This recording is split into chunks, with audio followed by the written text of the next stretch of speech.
Solar 13 is one of the most respected and legendary map makers in Krunker. He has been heavily involved in pretty much all the Krunker Discord servers, having helped with several causes such as helping to restore Bihar badges to its former glory. He has created high quality sections for many different parkour maps, all of which have a very unique and distinctive style that is synonymous with Solar. And of course, Solar has made many maps of his own, all of which have the same heavenly style. And the most iconic map that Solar has made would be none other than Parkour Plus.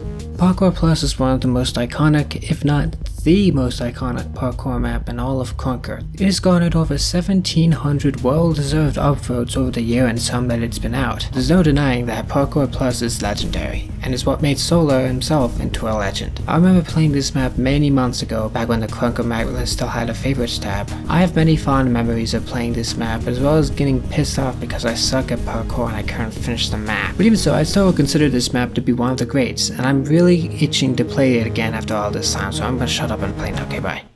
So upon spawning for the first time, you're greeted by Solar's logo right in your face, as well as the version number in the corner. Yeah, apparently this map is supposedly getting updated at some point. To the right, there's a room with some parkour stuff which takes you to above this spawn point where you can collect a point. And points on this map are represented by diamonds, because Solar.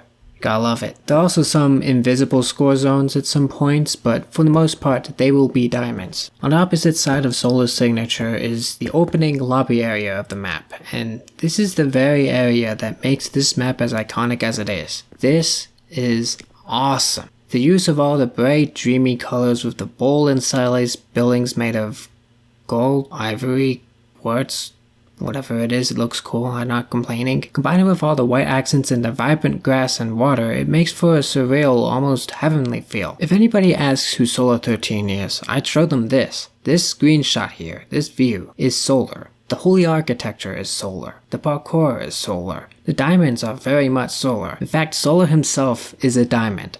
Literally. The area consists of a courtyard with a lovely fountain in the center, and there's a room to the right of the fountain that contains a button labeled Donut Press. What is this, some kind of messed up joke? Oh, haha, I get it. Do not press.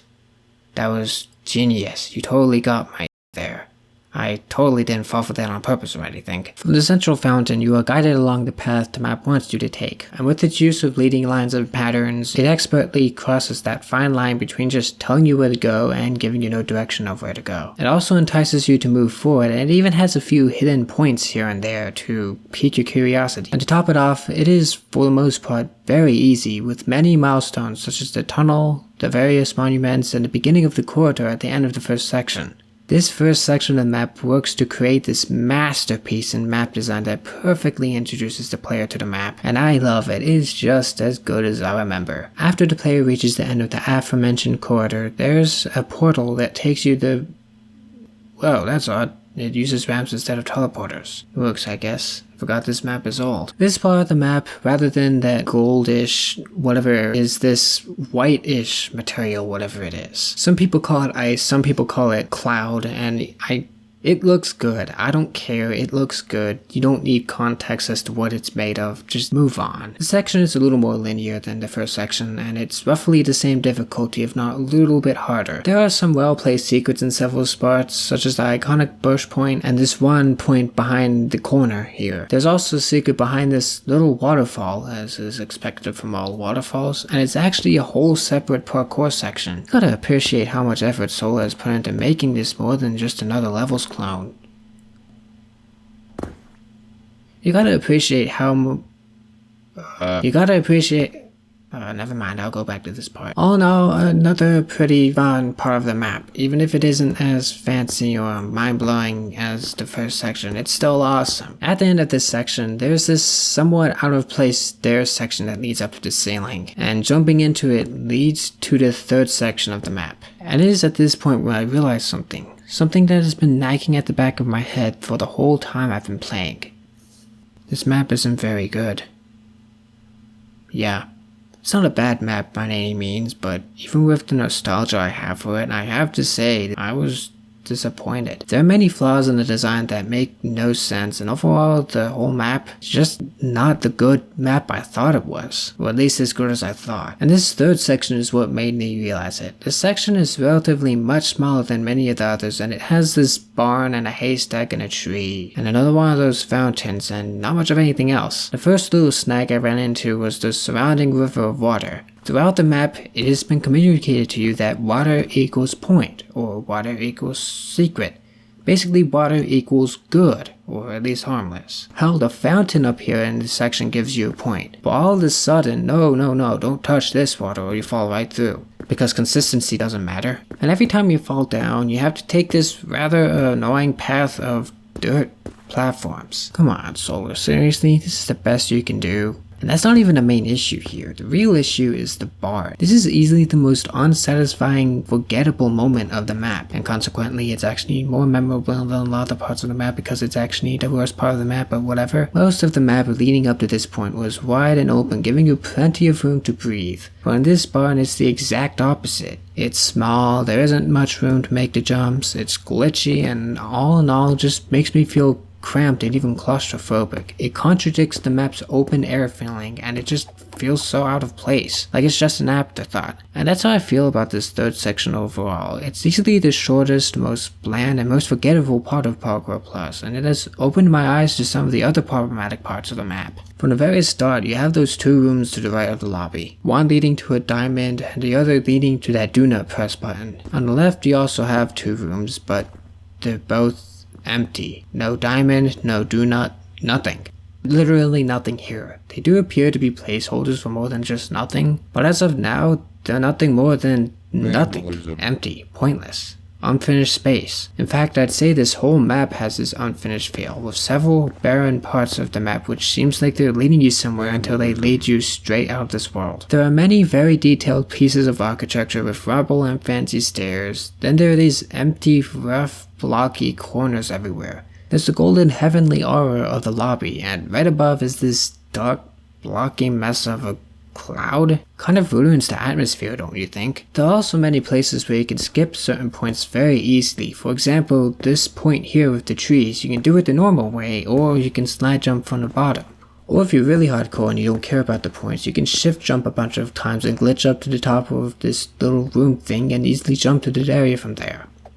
Okay, now that I think about it, this isn't exactly a bad thing, as it can be fun for speedrunners to discover, but still, it kind of shows that the map is unpolished. And what is definitely the most annoying part of the entire map is that random secret at the top of the waterfall in the cloud. And this is some of that bullshit, I tell you what. Not only is it significantly harder than anything else I've played this map, with thin platforms and low ceilings, the worst part is what happens every time you mess up. Most maps just take you back to the start of the section automatically, either via teleporters, which didn't exist at the time, or via boost ramps on the floor and regular ramps on the wall at the start. But not this part, no. When you fall, sure there are boost ramps that blast you to the back of the start, but rather than having something take you back up, you have to jump up these stupid, awkwardly placed platforms jutting out from the wall, partially hidden by the waterfall, may I add. You have to do this every time you fall off, which there will be a lot of times you fall off, don't get me wrong, and it takes so much time to finish and slog through. This isn't fun, this isn't annoying, this gave me a headache, and all you get at the end are 2 points.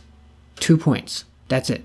All that for 2 fucking points. So ridiculous. Oh, and it's also broken too. You can glitch jump onto the wall and that cuts back half of it. Wonderful. Yeah, this map isn't perfect by a long shot, and it really has been a depressing experience to realize that one of my most cherished experiences in Krunker really wasn't a good experience I thought I had. But there's one last section, one big section, the finale to it all. And after the lackluster third section, I'm hoping this is somewhat of a redemption. The section is essentially one giant tree, much like the ones from earlier in the map where you climb around the trunk, inside the trunk, in the trunk, and in the leaves of the trunk. And you know what?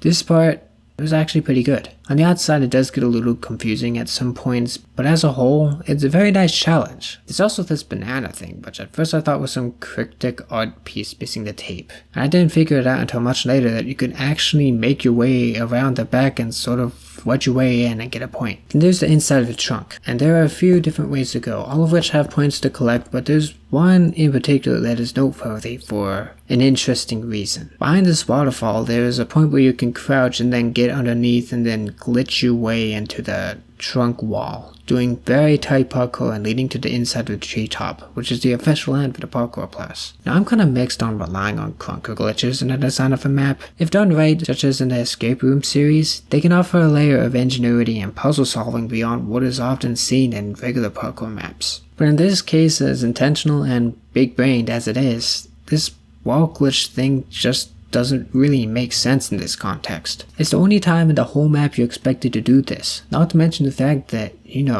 it's a glitch, and many players would never guess that you had to break the map just to win. So when they get here, they get confused, they go, what? Then they downvote and leave the server out of confusion. And surprise, there's a place in the trunk where you can glitch through the ceiling and potentially miss some points. And depending on your knowledge of the glitches, you might find this one more obvious than the intended one. In other words, trying to turn a glitch into a feature sort of backfired here, and it almost ruined the final part of the map. But nevertheless, it's still a good conclusion to the map. And now that I think of it, I take it back somewhat. This map is still a great map that I've enjoyed quite a bit. The map, or at least the first half of the map, flows very well and doesn't feel restrictive. But the map just hasn't aged all that well. It's well over a year old at this point, and parkour maps have grown way more in size, shape, and quality. And while this map may have been awesome back then, it pales in comparison to many of the newer maps out there, with the missing areas, sharp difficulty curves, and a mismatch of different styles, a few dumb design choices, and it just